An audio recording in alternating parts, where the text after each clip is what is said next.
You know, I've come to realize that I've barely made any videos about Daisy on this channel, and that's quite a shame. Daisy really doesn't get enough credit in this comic. This curly little Selkirk ragamuffin mix has had an important role to play with not just her friend group, but in the comic in general. So today we're going to be taking a look at Daisy and deep diving into this adorable little nerd to see what makes her tick.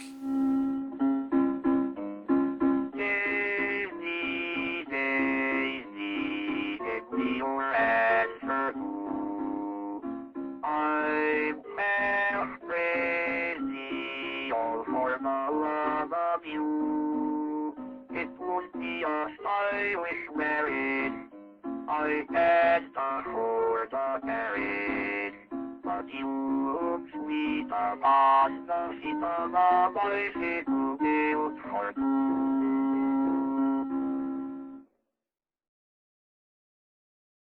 Where to begin?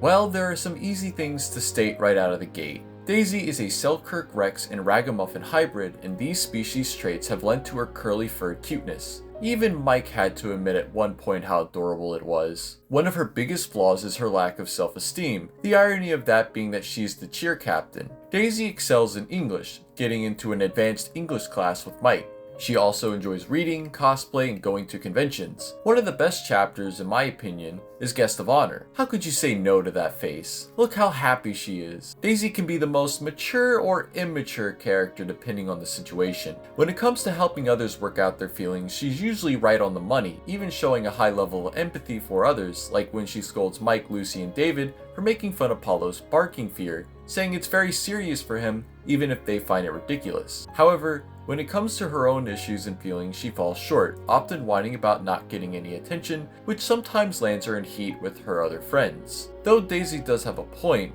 people do overlook her a lot, and Lucy gets a lot of the attention. Daisy's vie for attention has gotten her into trouble. Augustus uses that insecurity against her to manipulate her into trying to take Mike for her own, and then subsequently Augustus tries to kiss her. I think now is a good time to talk about Daisy's love life, or the mess that it's been. I think you can sum up everyone's love life in this story as a mess, except Zach and Catherine's. They're still happily in love. The easy place to start is with Mike. Daisy always pined for Mike, commenting on how good he smells, always trying to get him to come to her house, and so on. Eventually, at the advice of Augustus, Daisy asks Mike to go to a carnival with her, and he agrees as Abby gave him flack for not giving Daisy enough attention. This ends up being a disaster though, when Daisy keeps pushing to get closer with Mike. This only serves to push him away further, culminating in her attempting to kiss him. Mike loses it and yells at her. Daisy then comes across Augustus, who tries to put the moves on her. Daisy would go on to move past her feelings for Mike. Probably.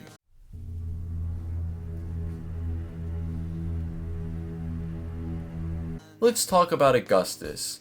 He spent a lot of time flirting with Daisy and really using her need for attention to his advantage. Of course, this all started as a ruse to trap her and her friends for Alejandro, but as he spent more time with Daisy, he really did genuinely grow to love her. She was kind and caring to him, something that Augustus only ever got from Melanie. Daisy would go on to admit that part of her did enjoy what her and Augustus had. She loved being wanted and sought after for once. In all honesty, I think a Daisy and Augustus relationship could be really cute, this rough and tumble edgy kid being softened up by this cute fluffy nerd. But unfortunately for her, Augustus is for Lucy, forever and always. From Augustus came Abby, and the build up to Abby and Daisy's relationship was quite nice. At first, it really seems like Abby is just trying to be a good person to everyone, including Daisy. He helps her out when she falls and tells off Mike for ignoring his friend who is clearly hurting. Finally, he comes to Daisy's rescue when Augustus wants to force a kiss on her. Him and Augustus have a spat, and it leaves Abby crying. Daisy cheers him up and invites him along to the carnival. When Abby has therapy, Daisy declines a trip with her friends in order to be there for him, and they have their first date together, which leads to their first awkward but heartfelt kiss. Daisy doesn't say she loves him just yet,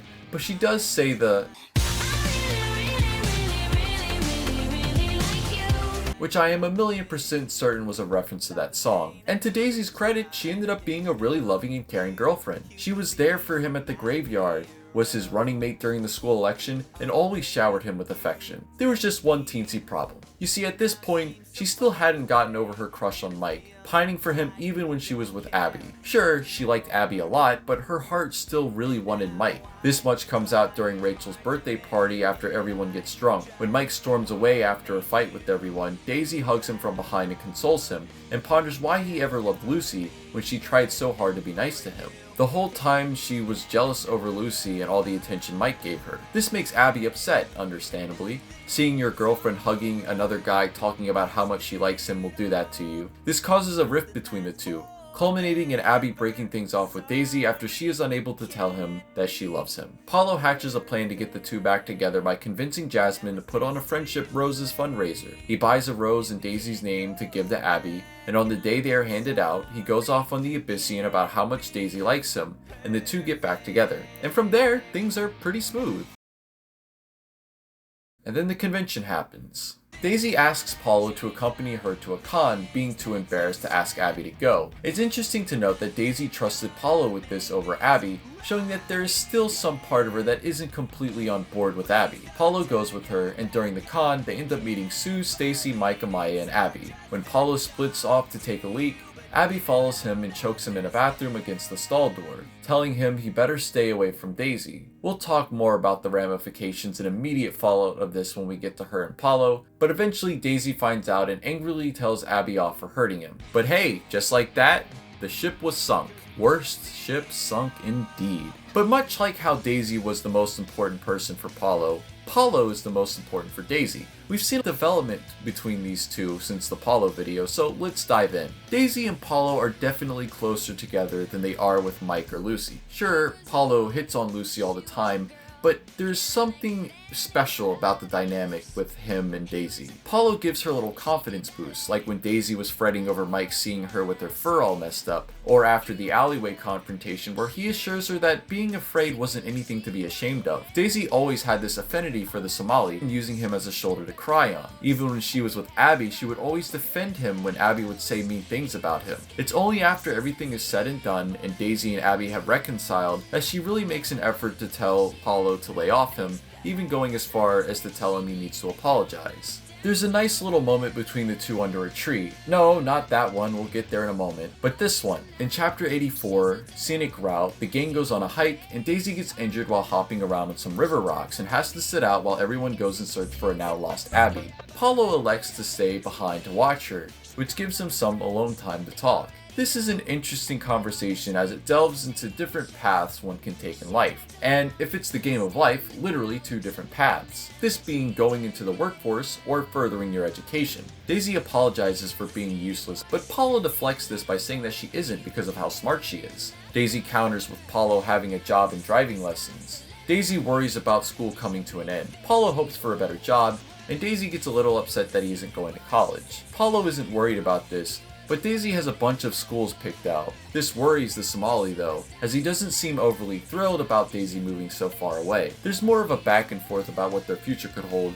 and Daisy assures Paulo will do great things. Just a sweet little scene that shows how much Daisy cares about him, and once again, helping him through his emotions. After Abby's assault at the con, Paulo keeps his distance from Daisy, which does hurt her. To make matters worse, before all of this, Daisy starts blaming Paulo for making Abby and her's relationship difficult. Daisy doesn't have to defend everything Paulo does. And yeah, Paulo does go way overboard with the bullying, almost to a degree that feels a bit too mean for his character, but this isn't about Paulo, it's about Daisy. Daisy shouldn't have taken Paulo's side so much, but she is in a tough position of having to defend her boyfriend and having to defend the best friend she's had since 5th grade.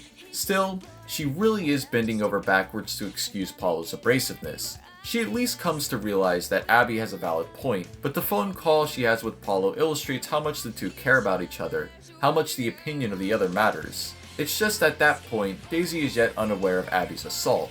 And of course, we see what happens when she finds out about it. Yeah, she's a hypocrite.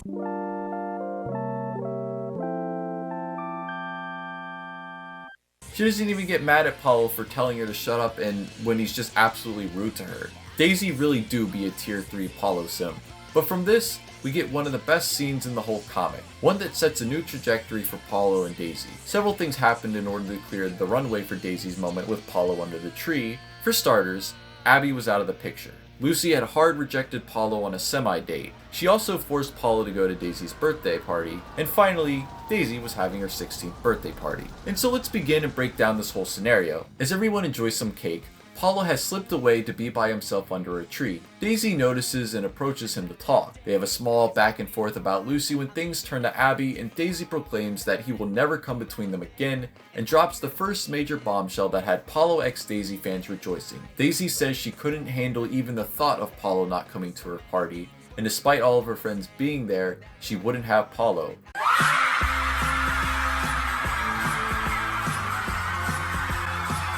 Establishing just how much the Somali means to her. She further makes this point by telling him he's the closest friend she's ever had. Put a pin in that, we'll come back to that later. Point is, Daisy really cares about what Paulo thinks of her. Paulo goes on to say he doesn't understand why Daisy looks up to him, as she is so much better. This goes back to Daisy's lack of self-confidence and image. She then cuddles up to him and admits she always wanted to feel this close to him, but quickly pulls away when Paulo questions it. She then goes on a rapid-fire monologue about how handsome and strong and soft he is, and is cut off before she can tell him how good he smells. Basically, all but tells him she loves him. Put a pin in that. Daisy panics, but Paulo quells her fears and tells her that she's really pretty too, but he tries not to think about her that way, which makes Daisy excited as it implies that he has thought of her that way, and of course, he did for a brief period of time during the Silver Shore Island trip. This concludes the scene.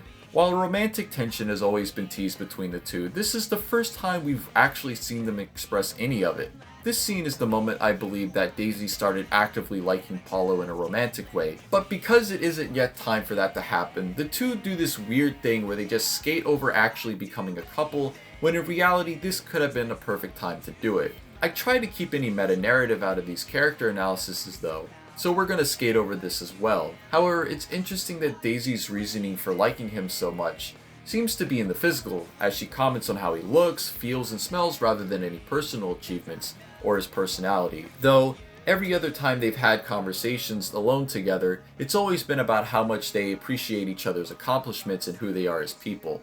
Sometime later, after the SATs, Daisy attempts to persuade Paulo to take them himself, but he declines. She's upset, as she sees greatness in him, but as Augustus says, not everyone is meant for college. Daisy's love for Paulo shines through again when he shows up with a car, with her gushing over how cool he is for getting his license. This chapter is followed by featured attraction. Daisy misinterprets Paulo asking her to see a movie as a date, leading to an awkward moment with David putting the pieces together.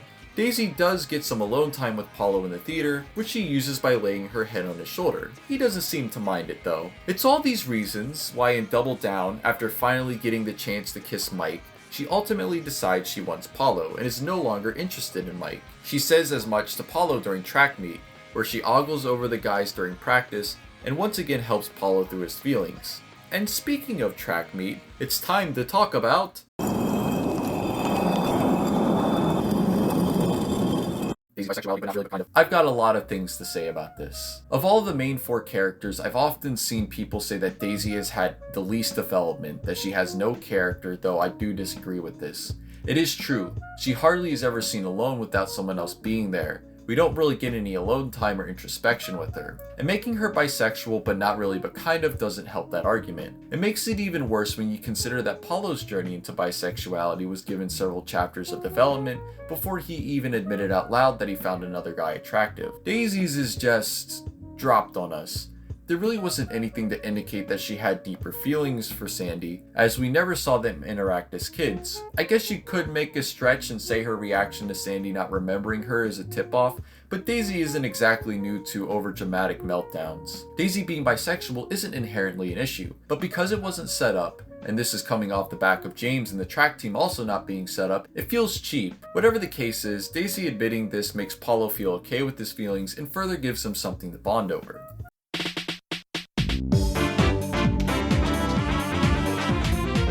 Overall, a net positive, just not a very well set up one. And yeah, I know Teshi made this doodle back in 2020, but it ain't canon, so it don't count.